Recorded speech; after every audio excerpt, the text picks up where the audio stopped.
6장 1절부터 15절입니다.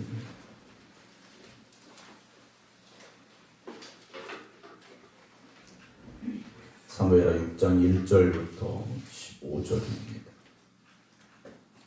다윗이 이스라엘에서 뽑은 무리 3만 명을 다시 모으고 다윗이 일어나 자기와 함께 있는 모든 사람과 더불어 알레 유다로 가서 거기서 하나님의 궤를 메어 오려 하니 그 궤는 그룹들 사이에 좌정하신 만군의 여호와의 이름으로 불리는 것이라. 그들이 하나님의 궤를 새 수레에 싣고 산에 있는 아비나답의 집에서 나오는데 아비나답의 아들 우사와 아효가 그 새 수레를 모니라. 그들이 산에 있는 아비나답의 집에서 하나님의 궤를 싣고 나올 때 아효는 궤 앞에서 가고 다윗과 이스라엘 온 족속은 잣나무로 만든 여러 가지 악기와 수금과 비파와 소구와 양금과 제금으로 여호와 앞에서 연주하더라. 그들이 나곤의 타작마당에 이르러서는 소들이 뛰므로 우사가 손을 들어 하나님의 궤를 붙들었더니 여호와 하나님이 우사가 잘못함으로 말미암아 진노하사 그를 그곳에서 치시니 그가 거기 하나님의 궤 곁에서 죽으니라.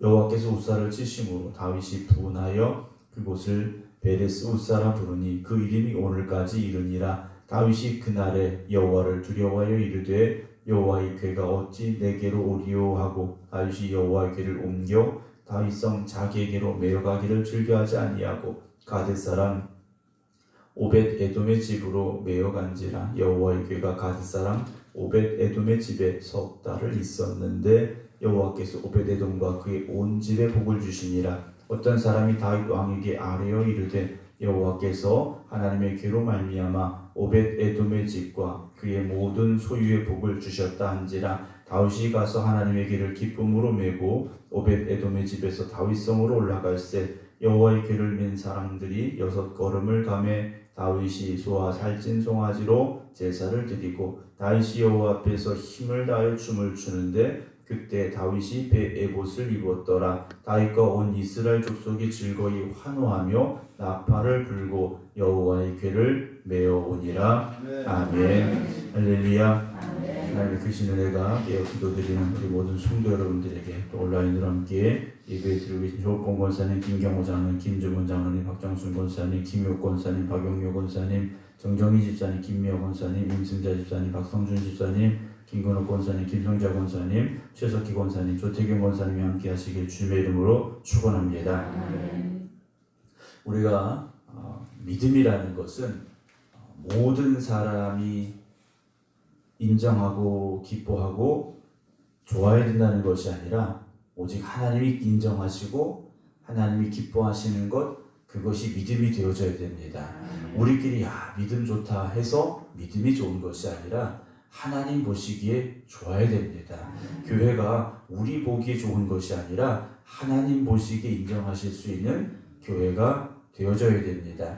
오늘 다윗은 하나님을 향한 열심이 있는 귀한 모습을 보여줍니다. 그러나 그것이 모든 사람 보기에 좋았고 인정받을 만했지만 하나님 보시기에는 잘못된 것이 있었다라는 것을 오늘 말씀을 통해서 보게 되는데요. 오늘 6장의 말씀은 하나님의 궤를 다윗이 이제 새롭게 만들어가고 있는 다윗성으로 모셔오게 되는, 지금 예루살렘으로 모셔오게 되는 과정이 기록이 되어져 있습니다. 1절 보면 다윗이 이스라엘에서 뽑은 무리 3만 명을 다시 모았습니다.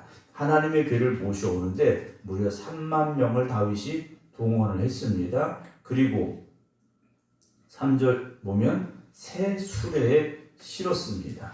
그리고 5절에 보면 이스라엘 온 족속은 잣나무로 만든 여러 가지 악기와 수금과 비퍼와 소금과 양금과 제금으로 하나님 앞에서 연주하기를 시작했습니다. 새로 만든 수레, 새로 만든 악기들을 가지고 3만 명이 모여서 하나님의 수레를 모셔오고 있는 과정, 우리가 보기에, 우리가 생각하기에 얼마나 웅장했을까, 얼마나 그 무리가 거대했을까 상상이 되지를 않습니다. 이 엄청난 인원이 동원이 되어지고 정말 최선을 다해서 최고의 준비를 해서 하나님의 궤를 모셔오는 과정입니다. 자, 하나님의 궤를 모셔오는데요. 2절에 다윗이 일어나 자기와 함께 있는 모든 사람과 더불어 아알레유다로 가서 거기서 하나님의 궤를 메어 오려 하니 라고 되어 있습니다. 하나님의 궤를 메어 오려 하고 있다라고 되어 있는데 3절은 하나님의 궤를 새 수레에 실었다라고 되어 있습니다. 하나님의 법궤는 애초에 하나님께서 모세에게 설계도를 주실 때 어떻게 만들라 하셨느냐? 제사장의 어깨에 매도록 만드셨습니다. 이스라엘 백성들이 출애굽하는 과정이었기 때문에 하나님의 법궤를 메고 움직이게 하셨는데, 그것도 제사장들이 메고 움직이게 하셨는데, 오늘 다윗은 하나님의 궤를 새로운 수레에 실었습니다. 어쩌면 그것이 더 하나님의 법궤를 잘 모셔오는 길인 것처럼 보였겠죠. 그런데 다윗이 하나님의 법궤를 새 수레에 모셔서 나오는데 어떤 일이 벌어집니까? 6절에 그들이 나곤의 타작마당에 이르러서는 소들이 뛰므로 웃사가 손을 들어 하나님의 궤를 붙드는 일이 벌어지게 되죠. 갑자기 소들이 뛰기 시작합니다. 천천히 걸어가는 소들이 갑자기 뛰기 시작해요. 왜 그랬을까요? 왜 소들이 뛰었을까 하는 겁니다. 이유 없이 그러진 않았겠죠. 왜냐? 소들이 지금 수레에 싣고 가는 하나님의 법궤는 하나님의 임재를 상징하고 있지 않습니까? 근데 소들이 갑자기 뛴 거예요. 그때 웃사가 손을 들어서 하나님의 궤를 붙들었습니다. 이 웃사는 누굽니까? 3절에 보면 그들이 하나님의 궤를 새 수레에 싣고 산에 있는 아비나답의 집에서 나오는데 아비나답의 아들 웃사와 아효라는 이 아들들이 등장을 합니다. 그러니까 이 웃사와 아효는 그 집에, 자기들의 집에 하나님의 법궤를 모시고 있던 사람들이에요. 그러니까 이들은 소중한 걸 아는 사람들이겠죠. 소가 날뛰니까 하나님의 법궤가 혹시나 떨어져서 법궤가 상할까 아마 걱정이 되는 마음이 있었을 겁니다. 그래서 손을 대서 하나님의 궤를 붙들었겠죠. 그런데 7절에 여호와 하나님이 웃사가 잘못함으로 말미암아 뭘 잘못했습니까? 하나님의 법궤에 그가 손을 댔기 때문이라는 거죠. 하나님의 법궤에 손을 댔기 때문이라는 겁니다. 모두가 다 같은 마음이었겠죠. 하나님의 법궤가 떨어지고 있다. 저도 여러분들도 아마 손을 대서 나갔을 겁니다.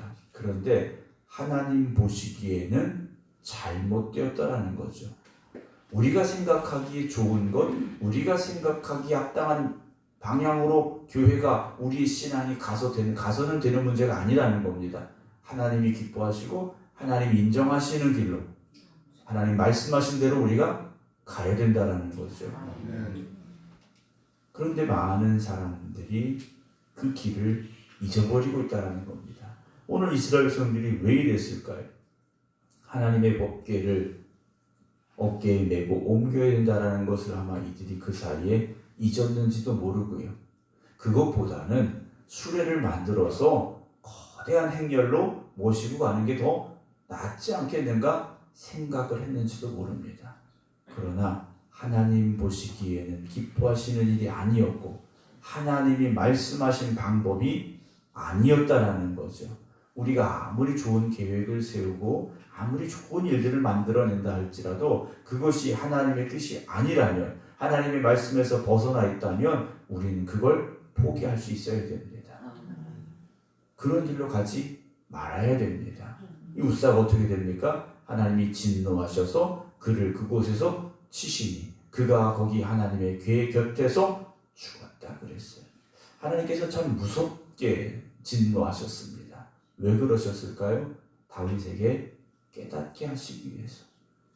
웃사가 도대체 무슨 잘못을 했다고 우리는 그렇게 생각할 수 있죠. 그러나 하나님 보시기 분명히 잘못했고 다윗에게 무엇인가를 또 가르쳐주고 계시지 않습니까? 그럼 이 말씀을 보고 읽는, 듣는 우리도 비록 이곳에서 지금 웃사가 즉사한 것이 아니라 할지라도 그 거룩한 두려움을 회복할 수 있어야 됩니다. 그저 성경 속에 있는 오래전 얘기로 듣는 것이 아니라 3000년 전 얘기로 듣는 것이 아니라 지금 내 눈앞에서 이 일이 벌어지고 있다라는 그 상황으로 우리가 받아들일 수 있어야 되죠. 9절에 다윗이 고백합니다. 그날에 여호와를 어떻게 합니까? 두려워하여 그랬습니다. 여러분, 하나님은요, 우리가 거룩한 두려움을 가지고 나아가는 그 자리가 되어져야 됩니다. 하나님 앞에 서는 그 자리는요, 우리가 거룩한 두려움을 가지고 있어야 되죠. 그걸 성경은 뭐라고 말합니까? 경외라고 말합니다. 하나님께서 아브라함에게 네가 나를 경외하는 줄 내가 이제 알았다라고 말씀을 하셨어요. 다윗이 고백하죠. 여호와의 궤가 어찌 내게로 오리요 단식합니다. 10절 다윗이 여호와의 궤를 옮겨 다윗성 자기에게로 메어가기를 즐겨하지 아니하고 어디로 갑니까? 가드 사람 오벳 에돔의 집으로 메어갑니다. 자, 가드라는 지역은 어디입니까? 블레셋 땅입니다. 가드 사람 누가 생각납니까? 골리앗이 생각나지 않습니까? 가드 사람이에요. 가드 사람인데 더군다나 오벳 에돔이라는 이름을 가지고 있습니다. 에돔의 종이라는 이름의 뜻을 가지고 있는데 이 사람 집으로 갔어요. 11절 여호와의 궤가 가드 사람 오벳 에돔의 집에 석 달을 있는데 이 사람 집이 어떻게 됩니까? 다 죽은 게 아니에요. 망한 게 아닙니다. 여호와께서 오벳 에돔과 그의 온 집에 복을 주셨다 그랬어요. 이 사람이 3달 동안 뭘 했는지는 모르겠습니다. 어떻게 살았는지 모르겠어요. 그런데 하나님 보시기에 기뻐하시는 모습이었다라는 것을 우리는 생각해 볼 수 있지 않겠습니까? 뜻하지 않게 하나님의 궤가 자기 집에 왔어요. 그런데 직전에 무슨 일이 있었습니까? 하나님의 법궤에 손을 댄 우사가 죽고 말았어요. 그런데 오벳에돔은 복을 받았다라는 거죠.